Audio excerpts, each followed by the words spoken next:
Assalamu alaikum wa rahmatullah. Tonight, the deadly flooding disaster in Brazil. ইবনে মাজার 4072 নম্বর হাদিস অনুযায়ী দাজ্জাল পৃথিবীর আবহাওয়া নিয়ন্ত্রণ করবে। প্রিয় দর্শক, ইসলামিক বিশেষজ্ঞরা বলছেন যে দাজ্জাল আসার পূর্বে আবহাওয়া নিয়ন্ত্রণের বাইরে চলে যাচ্ছে এখন।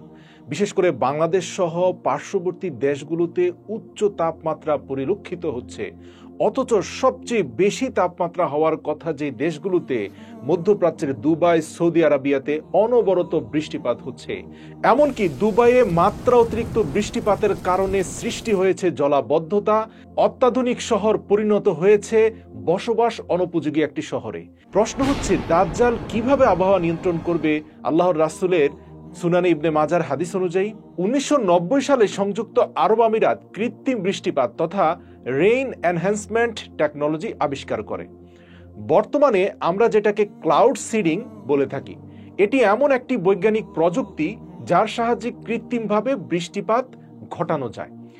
এই প্রযুক্তিতে উড়োজাহাজ থেকে সিলভার আয়োডাইডকে অনুপযুক্ত মেঘ, মানে আকাশের ভেসে বেড়ানো সাদা মেঘ, কালো মেঘ নয়, যেটা বৃষ্টি বর্ষণের উপযোগী মেঘ সেটা নয়, বরং উপরের আকাশে ভেসে বেড়ানো অনুপযুক্ত সাদা মেঘের মধ্যে বিমান দিয়ে সিলভার আয়োডাইড স্প্রে করার ফলে সেই অনুপযুক্ত সাদা মেঘ অল্প কয়েক মিনিটের মধ্যে কালো মেঘের আকার ধারণ করে প্রচণ্ড বৃষ্টিপাত ঘটায়। বর্তমানে দুবাই, সৌদি আরব এবং ওমানের মতো আরব দেশগুলো এই প্রযুক্তি ব্যবহার করছে, কারণ এসব এলাকায় খুব কমই বৃষ্টিপাত হয়, যা এই আরব দেশগুলোর জন্য একটি বড় সমস্যা। আর এ কারণে আরব দেশগুলো এই প্রযুক্তি ব্যবহার করতে মরিয়া হয়ে পড়েছে এবং দাজ্জালও এই প্রযুক্তি ব্যবহার করেই আবহাওয়া নিয়ন্ত্রণ করবে বলে অনেক ওলামারা দাবি করছেন।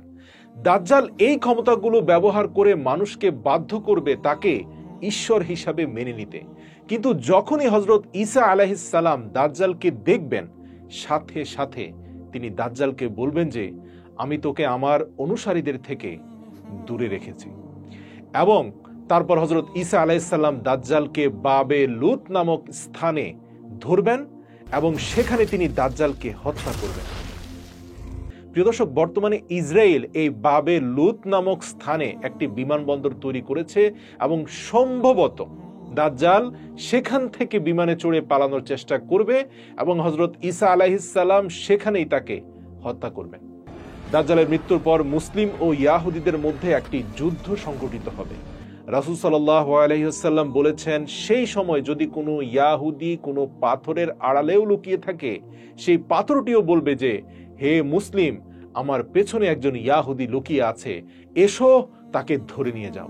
কেবলমাত্র গারকত গাছ ব্যতীত একমাত্র এই গারকত গাছই তখন ইয়াহুদীদেরকে আশ্রয় দিবে, কারণ এটি ইয়াহুদীদের বৃক্ষ যা ইসরায়েলে প্রচুর পরিমাণে পাওয়া যায়। এর কিছুকাল পর ইমাম মাহদী ইন্তেকাল করবেন। নবী করিম সাল্লাল্লাহু আলাইহি ওয়াসাল্লাম বলেছেন, ইমাম মাহদী তোমাদের মধ্যে মাত্র 7 বা 8 বছর থাকবেন। এ বিষয়ে ইমাম বাকির রহমাতুল্লাহ বলেন, যখন ইমাম মাহদী আবির্ভূত হবেন তখন আল্লাহ তাআলা এই মহাবিশ্বের ঘূর্ণয়ন এর গতিকে কমিয়ে দিবেন, যার কারণে সময় তখন ধীরে চলবে। আর এভাবে মাত্র 7 বছরে ইমাম মাহদী সমগ্র বিশ্ব জয় করবেন। অতঃপর হযরত ঈসা আলাইহিস সালাম পবিত্র কোরআনের বিধান অনুযায়ী পুরো বিশ্বে এক শান্তির শাসন জারি করবেন, যেখানে থাকবে ন্যায় বিচার, মানুষের মধ্যে বিরাজ করবে সহমর্মিতা এবং মানবতা। তিনি ফয়সালা করবেন কোরআনের উপর ভিত্তি করে। এছাড়াও তিনি শুকরদেরকে হত্যা করবেন এবং পৃথিবী থেকে ট্যাক্স উঠিয়ে দিবেন। এরপর তার বিদায়ের পরে পৃথিবীতে আবির্ভূত হবে ইয়াজুজ এবং মাজুজ। প্রিয় দর্শক, ভিডিওর শুরুতে আমি বলেছিলাম যে মরুর দেশ সৌদি আরব, এমনকি দুবাইয়ে ভয়ঙ্কর মাত্রায় বৃষ্টিপাত হচ্ছে। প্রবল বৃষ্টিপাত, ঝড় আর বন্যার কারণে যোগাযোগ ব্যবস্থা ভেঙে পড়েছে। বন্ধ ঘোষণা করা হয়েছে শিক্ষা প্রতিষ্ঠান। পাকিস্তান, আফগানিস্তানেও ভারী বৃষ্টিপাতে ইতিমধ্যে অন্তত 100 জনের মৃত্যু হয়েছে, ভেসে গেছে অনেক বাড়িঘর। প্রায় সব দেশ যখন ভারী বৃষ্টিপাত, বন্যা আর ঝড়ের কবলে পড়ে নাজেহাল অবস্থা, ঠিক তখন এর বিপরীত চিত্র দেখা যাচ্ছে দক্ষিণ এবং দক্ষিণ পূর্ব এশিয়ার দেশ বাংলাদেশ সহ পার্শ্ববর্তী সবগুলো দেশে প্রখর রোদ এবং তীব্র গরমে ফুটন্ত কড়াইয়ে পরিণত হয়েছে এই সকল দেশ এবং এই সকল দেশের জীবনযাত্রা। ফিলিপাইনের তাপমাত্রা 47 ডিগ্রি সেলসিয়াসে উঠে গেছে। দেশটির বাসিন্দারা ঘরের বাইরে নিঃশ্বাস নিতে পারছেন না।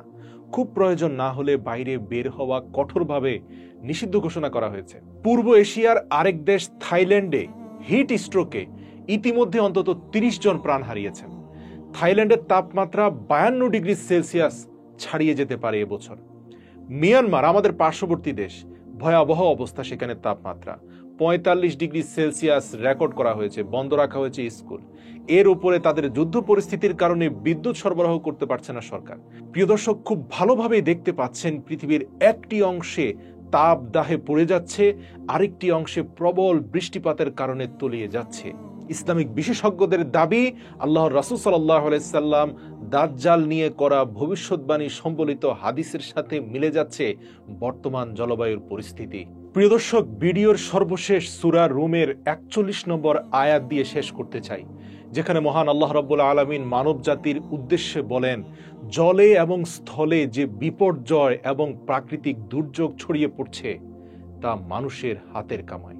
আল্লাহ রাব্বুল আলামিন আমাদেরকে সিরাতাল মুস্তাকিমের পথে পরিচালিত করুক। আমিন।